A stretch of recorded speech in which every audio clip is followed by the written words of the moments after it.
That's myvirago.com. Use coupon code IMMUNE to save 30%. Now, from the Signature Bank Studios, this hour of the Shaun Thompson Show is sponsored exclusively by DonleyAuctions.com. They need your guns. Sell for top dollar. DonleyAuctions.com. From the streets of Melrose Park to the trading floor of the Merc, he's fought for every dollar he's ever earned. And now, with personal liberty and our system of capitalism under assault in America, he's here to seize back our rights from the government. With a cigar in one hand and a copy of the Declaration of Independence in the other, he's Shaun Thompson. And this is the Shaun Thompson Show. Some folks are born made to wave the flag. Ooh, they're red, white, and blue. Being an American And when the band plays Hail to the Chief, has a tremendous amount of blessings, truly does. Being born into a country that's built on freedom and liberty. It also has a couple of curses. First of all, you have no idea what true evil is. You have no idea what it's like to grow up as a slave. We conquered those battles. Our forefathers conquered them millenniums ago. So when I hear a moron, also known as a Democrat, insult America, it really shows you just how spoiled and how stupid you can be in this country and become very successful. How is this negotiation even going to work? This is a government of religious fanatics who don't believe in democracy, and they use domestic security forces to terrorize their own citizens, and now we expect Iran to negotiate with them? The only people dumber than him are the people that watch and laugh at him. My next guest knows this all too well. She's an Iranian-American writer, speaker, human rights advocate. She is somebody who is the founder of Live Up to Freedom. She's also the host of the show, Live Up to Freedom. She's the author of the new book, The Architecture of Jihad, Inside the Ideology, Law, and Global Strategy, Driving Islam's Multi-Front Expansion. Her name is Anni Cyrus. Anni, how are you? I'm doing fantastic. How are you doing? I'm aggravated, Anni. I'm aggravated at how stupid my fellow Americans are. It's really upsetting and disgusting to me that they have ignored the fact that we are fighting the born-again Philistines who are so audacious that they not only terrorize strangers or people who disagree with them on the nuances of the religion, they imprison their own women, their own daughters, their own wives, their own sisters, in some cases their own mothers, and it sickens me to see the support they have in this country. I can absolutely relate to that feeling. I used to feel like I can talk to my fellow Americans and explain to them what they're facing, and they would get all fired up. But then over time, over a decade of doing what I do, I realized that unfortunately, unless it's in their backyard, and I mean literally their backyard, they are not going to wake up to this reality. So when you hear the stories of normalizing theocracies that intimidate, beat, murder their own people, this has to be something that you want to describe exactly what we are really fighting. You're fighting an ideology that exists not to live and thrive, but it actually exists to die. That's how I see it in the way in which I've done my research over the years. And there is a certain blessing in America. You don't have to be aware of these things. I wasn't aware of it until after the 93 bombing of the World Trade Centers, and then the 2001, and then moreover, kind of the nuances of during the Cold War, how we had American politicians arming terrorists to fight a proxy war with the Soviet Union. I mean, there is a lot of blame to go around, but how do you ever get the bullseye off the ideology itself that wants to conquer the world? That I would say, first of all, I'm so glad you understand it so well, because yes, that's exactly what it is. When I try to explain at least my life under Sharia and Islam in Iran, I simply say it was the process of going from an innocent child into an adult, confused, inhuman mind. And I mean, that happened literally overnight. And that's what this ideology brings. And the more you stay in it, the more you become a cult member of it. for so many different reasons. You just stay in it because it's so hard to leave it. But go ahead. No, you go ahead. But I want to hear the but. But my method has been education. And I don't mean education, though I'm an author, but I don't mean education necessarily through scripture and scholarly notes or even books. Education through knowledge, by exposing more and more of real life events, not just in Iran or Afghanistan or Iraq for that matter, but right here in America. Every single year, I make sure to bring back everything happened last year and year before that, all the way to 2001, to keep reminding my fellow Americans, though we tend to have very short memories in America, extremely short, I mean less than 24 hours short memories. But I try to remind them of, listen, this is what happened 2 years ago, and this is what happened last year. Look how it's actually expediting rather than slowing down. And in my experience, it has actually worked, because some people, when they see the side-by-side charts, it tends to get their attention of, oh, wait, you're right. So I want to dive in with you, because there is this ignorance of what we're dealing with. We are dealing with a cult, and I love the fact that you mentioned that. And when you examine the cult from the perspective of a nation built on the Enlightenment, you know, we are not a country built on religion. We're built on the enlightenment of the individual liberty and freedom of each human life. In this country, you can be an atheist, you can be a Christian, you can be a Jew, you can be a Muslim, you can be anything you want to be. But in certain areas of the world and countries, you cannot, without being extorted, without being murdered, without cooperating to their traditions in their cult. Headdresses, the way you dress, the whole 9 yards of how you live or open businesses. Americans do not understand and I say this because it is intellectually stunted. It is an intellectually stunted religion where they don't want you to learn. They don't want you to think. They certainly don't want to introduce you to Aristotle or the Enlightenment or John Locke or anybody who tells you you can be free. They want to keep you in the cult. They want to keep you subservient. And when Americans learn of this, when you tell them this, what you live through, what is their rebuttal? How do they even answer you to support this ideology, which should be rejected by every human being that wants to be free? Oh, that's a fun question to answer. So I would say it depends on the person. I have had my story told on churches, on bigger stages, on radio, on TV, in person. And I'm going to say 9 out of 10 believers of liberal cult responds with, oh, I am so sorry this happened to you. But just because you had some bad experiences, you can't paint everybody with the same brush. That is literally their response. And then I go back with, did you listen to me? Did you hear the verses of Quran, the stories of Muhammad, all the hadith I told you?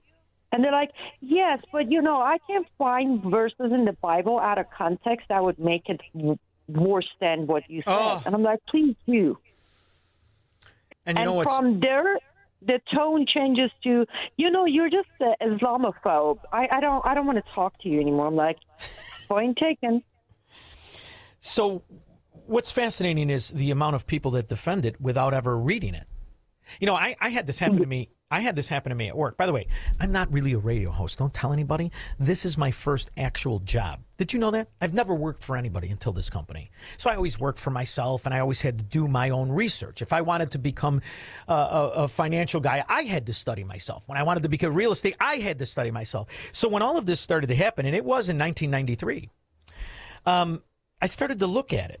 And I don't think you have to go far into the book itself, the Quran. You don't have to go far to realize what you're dealing with.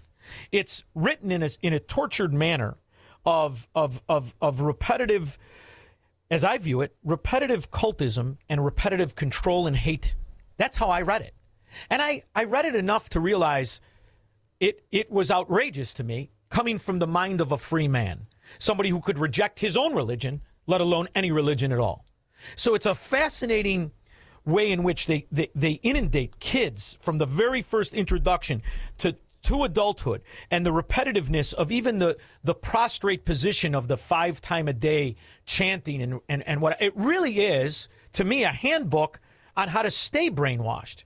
And I'm wondering if I'm the only one that thought that, or if you look back at it and you see it differently or the same. I'm curious to know how you see it. That is absolutely accurate. If we want to talk Quran, if you're familiar with the revelation process and the abrogation process, the entire Quran is done. There's only 4 chapters of it that exist, because that last 4 chapters abrogated the remaining chapters. They don't apply anymore. They're there, but they don't apply. And those 4 chapters are why I normally suggest, like, if you don't want to read the Quran, which I don't blame you, by the way, just read those 4 chapters. And you completely understand why I call it a cult, why I say Islam is at war with humanity, because those 4 chapters will show you, and those are the last chapters that were revealed to Muhammad. Therefore, those are the last standing ones. Well, Go ahead. Go ahead. No, I want you to finish, because really, the total volume, the total book is it 8 or 9 chapters in total? The entire Quran? Yes. It is. I think it's 9, right? 100. Oh, no. It's 100 some chapters, 117, I want to say, or 15 chapters. Okay, but it starts in really early with the way in which I interpreted it as very controlling. It's a very, very, very controlling book. And, some say other religions are controlling, but this one is very, very, it teaches you to be very, very subservient. There isn't, and when I learned it, by the way, the lipstick on the religion was that it's the religion of peace, and everything is peaceful. Well, it doesn't take long before you realize there's not much peace in it. It's a control from the morning to the night, how to treat everybody in your life. And really, when we say Sharia law, it's what's written in the book. That's how you live, isn't it? So the reason very early on you come to realize it is actually the earlier chapters that you see in the existing Quran are the later chapters that were revealed. That's exactly my point. So let's go to chapter 4. Okay. Which is the chapter that somehow this Allah guy took the time to reveal a chapter with 176 verses on it to explain what a woman and her role and her treatment shall be. That's chapter 4. You just read that one chapter and you're like, okay, this is definitely not a religion, and the guy who said these words cannot be God. That's the part I got to, right there. And I remember reading it, and I remember thinking the most important people in my life were my women, my mother, my grandmother. And then later when you have your own kid. How could anybody of intellect read that and love their mother and love their kids? It is the absence of love, isn't it? Or did I just read it wrong? No, it is absolutely. It is that. However, I can tell you easily 70% of Muslims have never read chapter 4 of Quran. They don't need to. Did you know under Islam you're not encouraged to read the Quran? You're not. You're encouraged to go to the mosque and listen to your imam. That is picking what you need to learn about Islam. Nothing further, nothing more. That's it. It's so funny you say that, and I'll tell you why. I did a lot of research because most people, the other perspective that nobody wants you to have is that the religion itself exists in the year 622 when it was written. So 622 years after Christ died, then all of a sudden this religion is born. And if you look at Muhammad's first wife, not the 6-year-old, you look at his first wife, who was married before.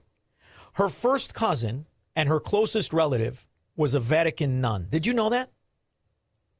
Yes, I did. You're talking about Khadija, who was 20-some year older than Muhammad. 20. So he worked for her.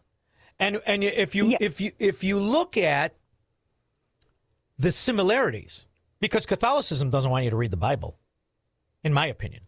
They read you certain chapters in it, but it's a lot of dogma versus the actual Bible. So the allegation, and there's a lot of theory out there, that it was the Vatican that worked to create this religion to scare people into Catholicism, because in the Middle East they were more likely to become favoritism to the Jewish people, because it was the end of the Philistines. So that's why I call them born again Philistines, because it's amazing how much hatred they have for both the Jew and the Christian. It appears to me that the book was written out of hatred of all other religions, which is why it is the religion of a conqueror. They're not interested in convincing you. They're interested in conquering you. They don't want to get along. They want to take over. And that needs to be brought into the focus of what we're dealing with, doesn't it? Absolutely. That's exactly the reason I wrote the book. The Architecture of Jihad is exactly that very point you just made. This isn't about coexistence. This isn't about being accepted. This is not assimilation. This is about 10 different faces that Islamic society uses to conquer every land. Because the promise to Muslims for their last day, also known as Day of Peace, is when every breathing human is a Mohammedan. That means follower of Muhammad, a Muslim. Until they conquer and kill or convert every single breathing human, their Day of Peace will not arrive. So that's their end goal. They have to meet that goal. Right. So it's a religion of fear and intimidation and slavery. But there's also the inconvenient reality. I can't help but notice, Annie. Now you'll forgive me. I'm crude. I told you I'm not supposed to be on the radio. I'm a jerk from a job site, right? That's really who I am. I can't help but notice in the recent, I don't know, say, forever, they keep getting their ass kicked. Am I the only one that notices this? I mean, it's epic, the kind of destruction that this has caused to their own people. But that's when you start to realize they don't care about their own people, which is why they can kill 50,000 in a day and a half. Are you shocked at how many countries ignore the willingness of this religion to kill its own?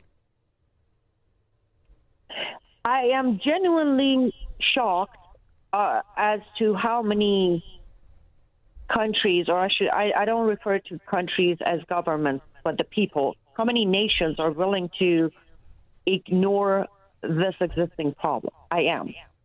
But then at the same time, as I said earlier, it's not in their backyard. So to them, translation is a cultural thing. I have watched many big names out there where they said, well, they're just a bunch of barbaric third world country. What do you expect? They don't look at the cause. They look at the entire region with no knowledge of the history of the region. That to this day, I still have to tell people that Iran was not an Islamic country.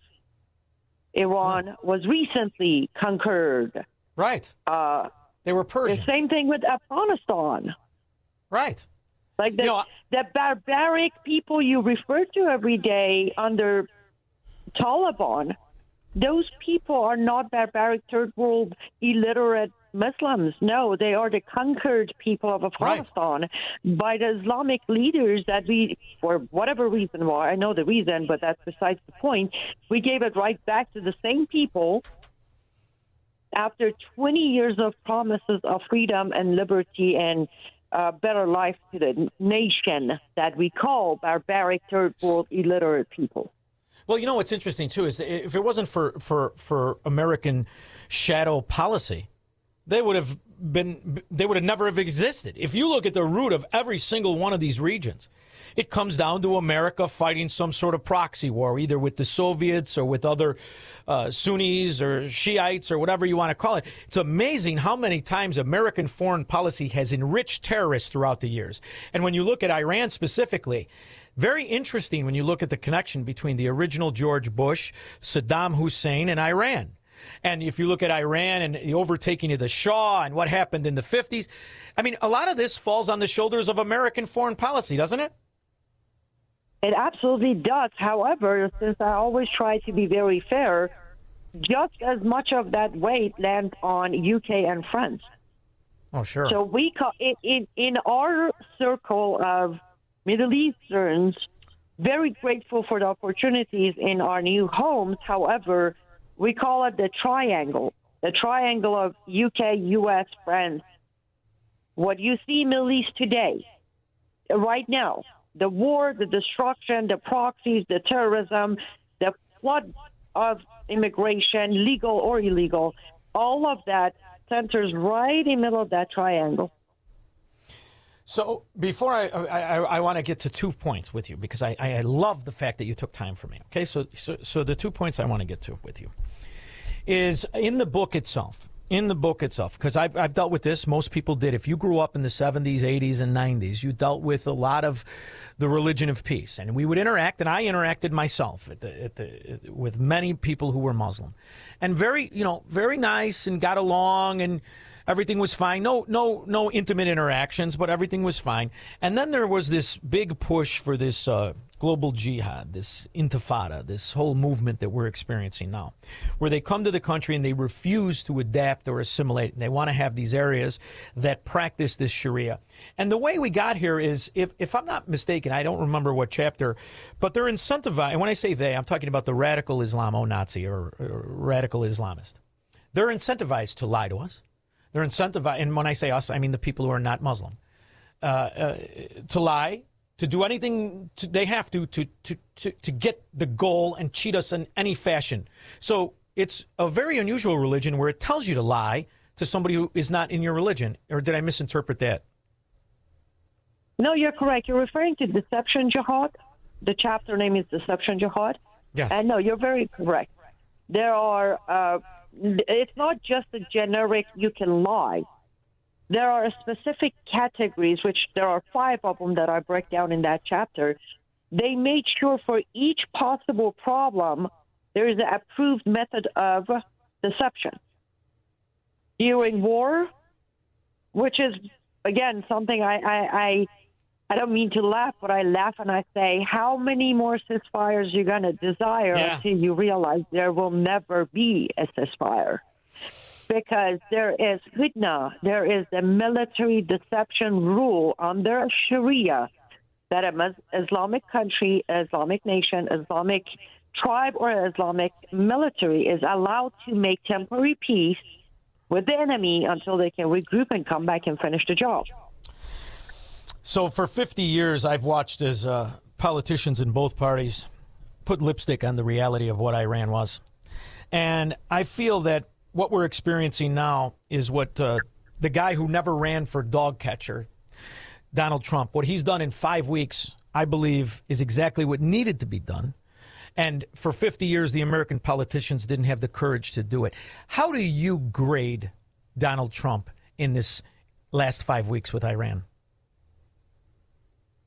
You're probably not going to agree with my statement here. No, that's all right. I want to know.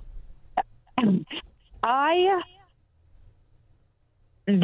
was one of the loudest voices since last year that I said we should not get involved with this war. Not because it is not our war, but because no matter how great President Trump might be thinking, back to what you just said, the foreign policy of U.S. is going to make a mess out of this war. And unfortunately, we did. Well, I mean, I'm curious to know because, you've killed a lot of people, and we're not going to get the numbers from Iran. But, I also watched, as they said, that the Ayatollah's kid was going to lead it, and I knew, they said they blew him up. No, he didn't. He's fine. He's nowhere to be found.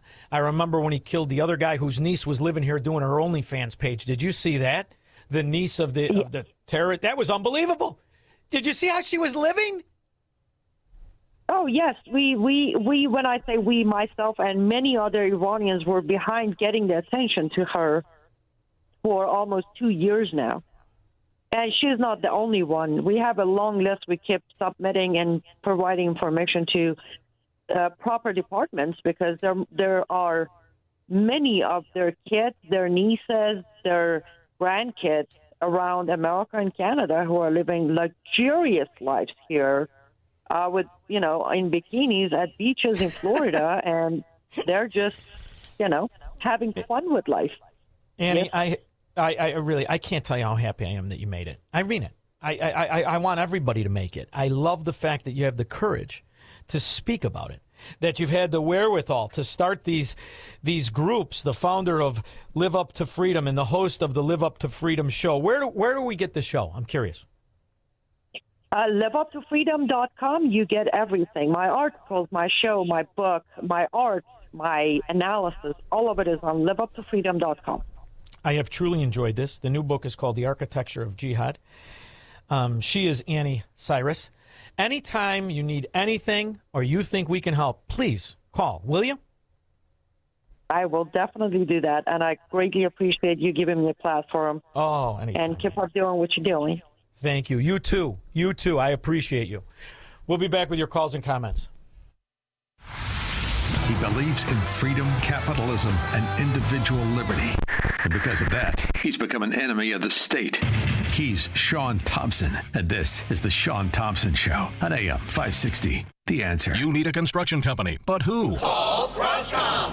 A construction company you can trust that shares your Christian and conservative values. For decades, Crosscom has been doing work in Chicagoland, Northwest Indiana, and Wisconsin. Roofs, siding, windows, doors, gutters, basically everything for your home or business, even solar. Quality work and professional services that make you feel great about your decision to work with Crosscom. Call Crosscom. 630-871-5500. Give them a chance to earn your business. If your repairs are due to storm, fire, or flood damage, you need to call Crosscom. They're licensed public adjusters. They work for you, not the insurance company. Crosscom will work to get you the money you deserve, the maximum payout. They know the insurance companies and how to deal with them. They win for you. Call Crosscom. Crosscom Construction and Public Adjusters. This is Dan Lights with Crosscom. You can trust us with your home or business for high-quality work and fair prices. It's the only way we do business. 630-871